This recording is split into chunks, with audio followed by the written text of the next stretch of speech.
Satyajit Ray, I'm pronouncing his name in the Bengali way, was born in a Brahmo family, and he grew up in Calcutta and in Shantiniketan, where he was educated. That is, he was a student at a university founded by Rabindranath Tagore. So he certainly was a sharer in the last remnants, one might say, of what is called a Renaissance Bengali culture of the 19th century, while Satyajit himself was, of course, very much a product of the 20th century. Satyajit is a much more cosmopolitan figure. He is influenced by European film. So there is a continuity, but there's also a break. He was one of the pioneers of film society in India. He and his friends founded in 1947, the year of Indian independence, the first proper film society called the Calcutta Film Society, which still exists in some form.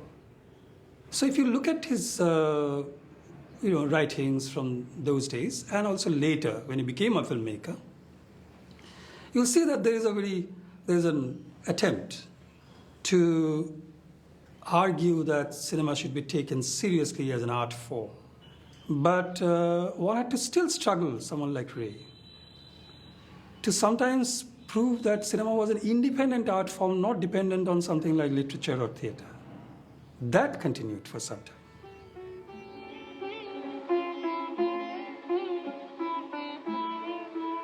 Charulata is the name that Ray gave to the film that he made in 1964. It is based on a Tagore novella, which is called Noshto Neer, and that was published in 1901. Rabindranath Tagore is the greatest literary figure of modern India. He is not just, I think, an important figure for Bengalis. He is an important figure like Gandhi, like Nehru, because of the way in which they accomplish a very, very difficult transition into modernity and face up to the reality of India's encounter with the Western world. And I think particularly because his life bridges the 19th and 20th centuries, his genius is at once extraordinarily grounded, local, Indian. At the same time, he was able to express a kind of a profound idealistic universalism, which is very, very exceptional. I don't find it in any other writer of this period. Noshto Neer is usually translated as the broken nest, because one speaks of a broken marriage. And particularly, I think that Rabindranath Tagore at this time becomes concerned with what he himself called the harsh touch of domesticity. He is looking at the household and domesticity and attempting to explore what he saw as a set of very, very difficult relationships, triangular relationships within the household. Ray was an extraordinarily attentive and brilliantly inspired reader of Tagore. I have rarely read any criticism or analysis of Tagore that goes to the heart of the writing, the heart of the matter itself, in the way that Ray's films do, despite the fact that Ray is never interested in simple adaptation. He is never really just translating the novel to the screen. But he seems to be reading the work for what it can tell him in a way that is quite exceptional. Charulata, interestingly, is a film that is obsessed with the written word. And from the very first moment, you see the written word, the alphabet, taking over in some sense. So it begins with this letter B that Charu, the protagonist, is embroidering. It's a handkerchief that she's sort of making for her husband, because his name is Bhupati, which is spelt with B. But it's also a signal to the preponderance of the written word in the film throughout. So that very soon you will find Charu starting sort of looking for a novel to read. She hums the name of the most important novelist of 19th century in India, Bankim Chandra Chatterjee. She sort of hums the name of the novelist, Bankim, Bankim. Ray's Charulata contains a number of references to Bankim Chandra Chattopadhyay. He is the greatest of 19th century Bengali novelists. It is Bankim with his early novels who sets the frame really for the reception of the novel form, the novel genre into Indian literature. But then she picks out one of Bankim's very celebrated novels from 1865 actually, Kopal Kundala. And this is a novel about a girl brought up in a wilderness by a hermit who then is married to a young man in a conventional family, and it is impossible to domesticate her. She cannot adjust to the life of the household, and finally she escapes from this marriage, goes away into the forest and finally dies. The fact that Charu, imprisoned in her lonely marriage, is picking up this book and perhaps starting to read it suggests an imagination completely pervaded with Bankim's heroines and Bankim's stories, in a way that I think Ray makes a deliberate constituent of Charu's personality. And actually from that point on, you are tuned into the fact that Bankim himself, literature itself, novels, all of these will constantly come as motifs, and also handwriting, writing, the printed word, constantly appear in the film.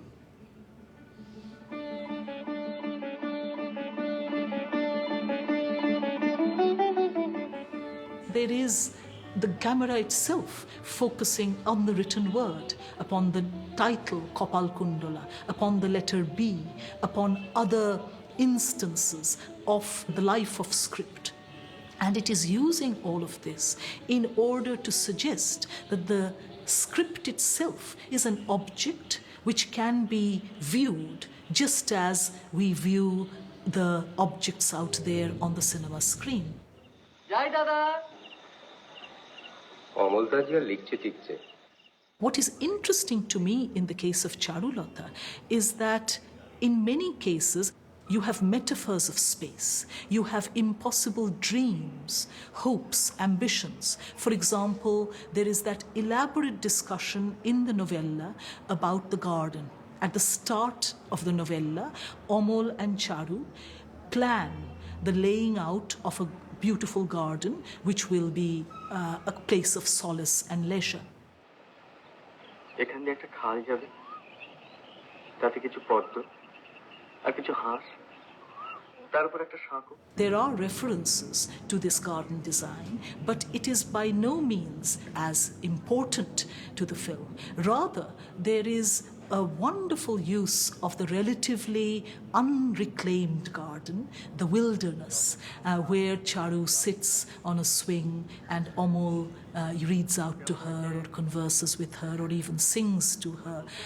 And the garden then becomes a space where Charu has her first inklings of what she might write about. She has those scenes that pass through her mind, and she then goes and puts them into the form of a written essay.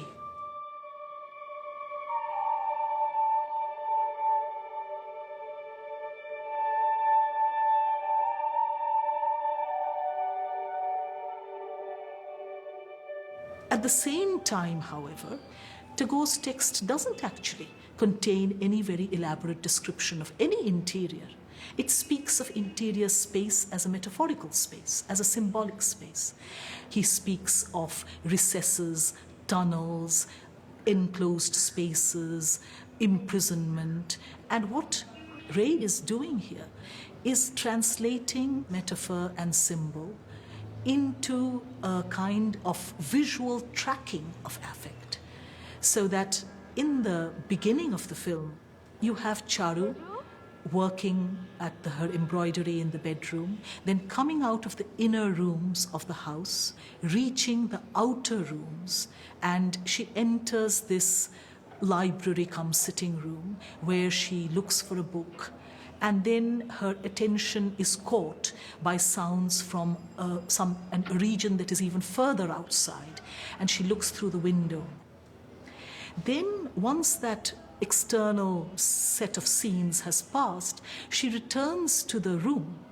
She just idly wanders about the room and picks up objects and fingers little ornaments on the table.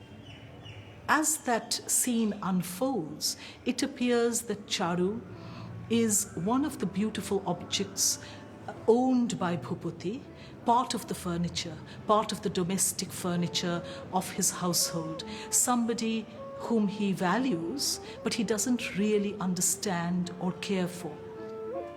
It is not a matter that can be articulated through verbal expression. It is entirely a property of the camera. And I think that that is an extraordinarily brilliant way not only of reading Tagore's novel, but claiming an identity for the film as a medium, which is completely different from that of the novelist, however great a novelist he is.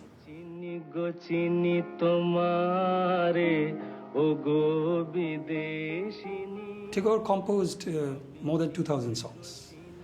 There's a cluster within it which assimilates a lot of Western elements. He does that very freely. So it draws from all traditions. And today it has chosen those kind of songs. Tagore's song called Mamochitte Niti Nritte Keje Nache, you hear that from the very opening sequence. There's another Tagore song called Phule Phule Dhole Dhole, which is partly sung. And Charu sort of hums it in the garden sequence.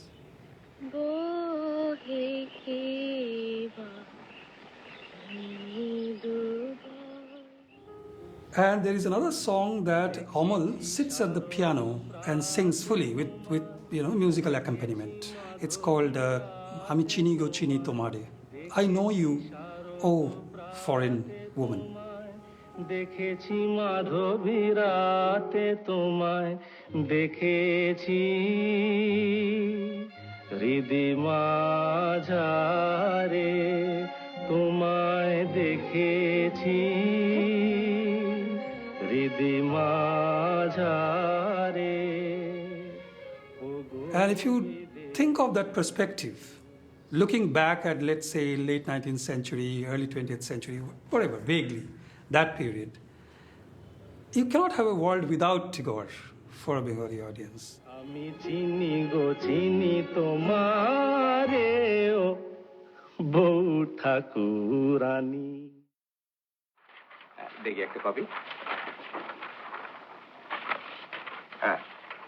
24th issue of the Sentinel, dated April the 9th, 1879. The film is set in 1879. That date appears on the masthead of an issue of Bhupati's newspaper. But the story, if you read the original story, it looks like it is set sometime in the late 19th century. Ray decided to have a more specific kind of time for the setting of the story. You also have Ray, not Tagore, but Ray, bringing in a reference to a Bankim essay called Prachina o Nobina, which means the old or the traditional woman and the new woman. Mundabotan, তুমি প্রাচীনা না নবীনা? খেলবি কিনা তাই বলো, নাহলে তুলে রেখে দেবো। কাল চিনির বিবি লুকিয়ে ছিল বালিশের তলায়। শোনো। And Amol humorously contrasts the relatively uneducated Mandakini, Charu's sister-in-law, to Charu, suggesting that Charu is the new woman and Manda is the old woman or the traditional woman. করিলেন না প্রাচীনের কাণ্ড দেখো বঙ্কিমের কথা উঠতেই ভ্রমরের গুঞ্জন আরম্ভ হয়ে গেল And the purpose of all this elaborate discussion is to create the form of a new woman in Charulata who will both be properly attentive to her household and her husband and all her domestic tasks, as well as being an educated woman who can give companionship to her husband, who can be the ideal partner of a companionate marriage. And this certainly was the purpose of education for women in the 19th century.